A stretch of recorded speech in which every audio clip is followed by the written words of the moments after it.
कार्यस्थान रखा। केंद्र सरकार द्वारा प्रस्तावित वक्फ बोर्ड संशोधन विधेयक 2024 स्पष्ट रूप से पूर्वाग्रह से ग्रसित और संविधान द्वारा मुस्लिम समुदाय को हासिल धार्मिक आजादी व विश्वास के अधिकार पर एक गंभीर हमला है। सच्चर समिति की 2006 की रिपोर्ट ने वक्फ को कल्याणकारी गतिविधियों में शामिल एक सामाजिक धार्मिक संस्था के रूप में मान्यता दी है। उसने बोर्ड को आवश्यक वित्तीय और कानूनी ताकत देने और उनके प्रशासनिक ढांचे को मजबूत बनाने की अनुशंसा की है। 2013 में व्यापक स्तर पर विचार विमर्श करके वक्फ अधिनियम को मजबूत बनाने की बात कही गई है। इसके विपरीत प्रस्तावित विधेयक हिंदुत्व की राजनीतिक विचारधारा को थोपने का प्रयास है। यह वक्फ बोर्ड की भूमिका, उसके अधिकार, उनकी शक्तियों में बुनियादी रूप से बदलाव कर देगा। वक्फ की संपत्ति को लेकर साजिशन भ्रम भी फैलाया जा रहा है।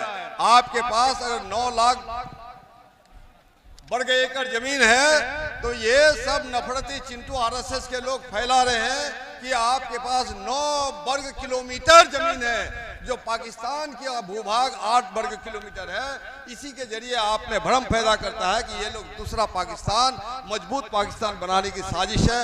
ये कुछ नहीं है दोस्तों। इस तरह से दूसरे बिहार सरकार ने चुप्पी साध रखी है। माननीय मुख्यमंत्री नीतीश कुमार बोलने से परहेज कर रहे हैं। वक्फ बोर्ड पर अपनी स्थिति स्पष्ट कर देना चाहिए। हम दृढ़ता से महसूस करते हैं कि संशोधन विधेयक 2024 को इसके वर्तमान स्वरूप में वापस लिया जाना चाहिए और सच्चर समिति की सिफारिश के आधार पर वक्फ के प्रशासन को मजबूत और बेहतर बनाने का प्रयास किया जाना चाहिए। इन तमाम मुद्दों को लेकर अतः संविधान विरोधी वक्फ बिल संशोधन के खिलाफ हम बिहार विधानसभा में प्रस्ताव पारित करके मांग करते हैं कि सदन का कार्य स्थगित कर इस पर बहस किया जाए और इसको वापस लेने की सिफारिश सर्वसम्मत रूप से बिहार विधानसभा प्रस्ताव पारित करे। अभी हाल में कुछ ही लोग पत्रकार लोग बोल रहे थे कि ईद के मौके पर ये नरेंद्र मोदी जी ईदी बांट रहे हैं। नरेंद्र मोदी हमारे बदन में आग लगा के हमें जला के तुम नमक छिड़कते हो, होशियार हो जाओ। मुसलमान तुम्हारे रहम करम पर नहीं, मुसलमान को तुम्हारा रहम नहीं चाहिए। हम आइन के बल पर चलते हैं, हम संविधान पर भरोसा करते हैं और तुमने संविधान पर हमला किया है, तुमने हिंदुस्तान की जमहूरियत पर हमला किया है और इसको महसूस करने लगी है जनता। इसलिए दोस्तों आपको मायूस होने की जरूरत नहीं है। हमारे तुम्हारे इस ईदी को इनकार करते हैं। आए ताइरे लहोती, उस रिज़्क से मौत अच्छी जिस रिज़्क से आती हो परवाज में कोताही। हम गैरतमंद कौम है, अपनी गैरत बेच करके, हम ईमान बेच करके तुम्हारा ईदी कबूल नहीं कर सकते हैं। हम वजूद की लड़ाई लड़ रहे हैं। हमारे वजूद को मिटाने के लिए, हमारी अस्मिता को मिटाने के लिए तुम जो साजिश करते हो, इस साजिश के खिलाफ लड़ाई मजबूत होगी और आने वाले दिन में यकीनन हमारी जीत होगी। गैरत है बड़ी चीज, जहाने तगोदो में कि पहनाती है दरवेश को ताजे सरेदारा। इनकलाब जिंदाबाद। बहुत बहुत शुक्रिया, धन्यवाद।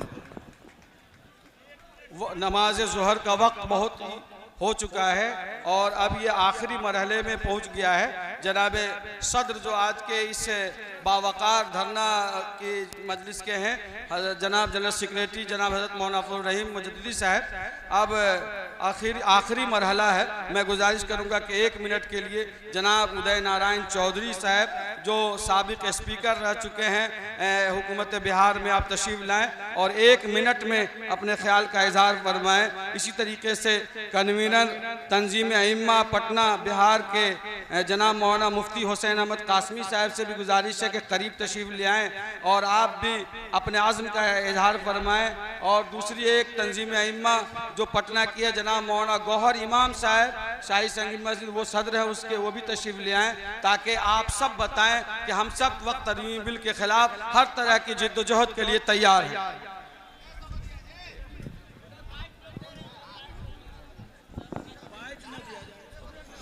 साथियों, आज का ये कार्यक्रम जो आयोजन करता संगठन है, मैं उन सभी को अपनी ओर से हृदय की गहराइयों से आभार व्यक्त करता हूं और धन्यवाद देता हूं।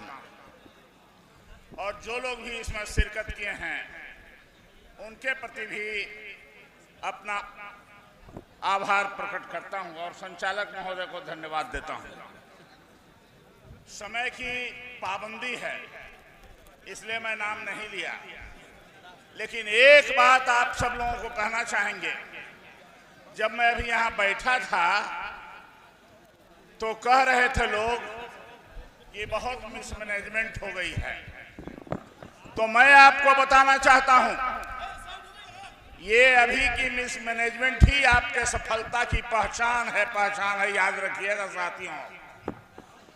देश भर के सभी सेकुलरिस्ट आपके इस कार्यक्रम को समर्थन देने के लिए आए हैं और मैं भी उसमें से एक हूं कि मैं आपको इसका समर्थन देता हूं और हमारी पार्टी राष्ट्रीय जनता दल ने खुल करके समर्थन देने का काम किया है, तेजस्वी प्रसाद यादव और लालू यादव ने।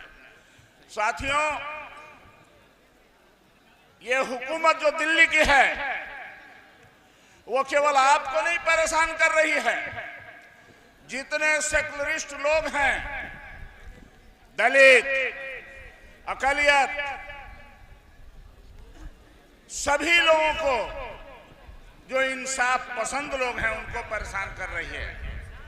और ये वक्फ बिल के खिलाफ में जो कानून आई है, ये कानून याद रखिएगा, ये कानून डॉक्टर भीमराव अंबेडकर के बनाए संविधान के खिलाफ है, जिसने यहाँ के हर इंसान और नागरिक को समानता का अधिकार दिया है।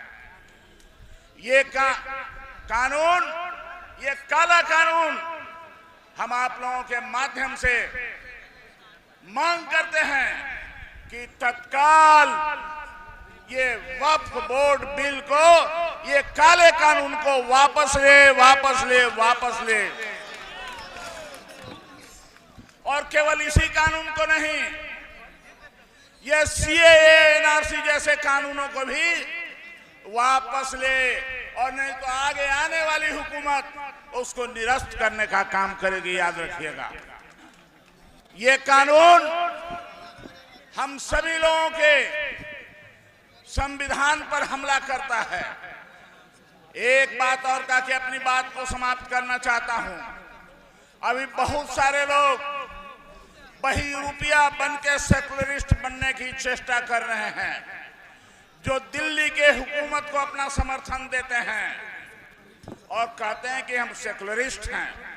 उनको पहचानिए जो सेकुलरिस्ट बनने का काम कर रहे हैं, और उनको आने वाले समय में जवाब दीजिए।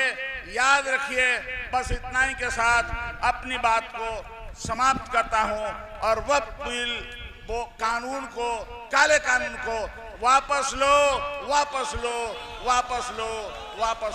बहुत बहुत धन्यवाद।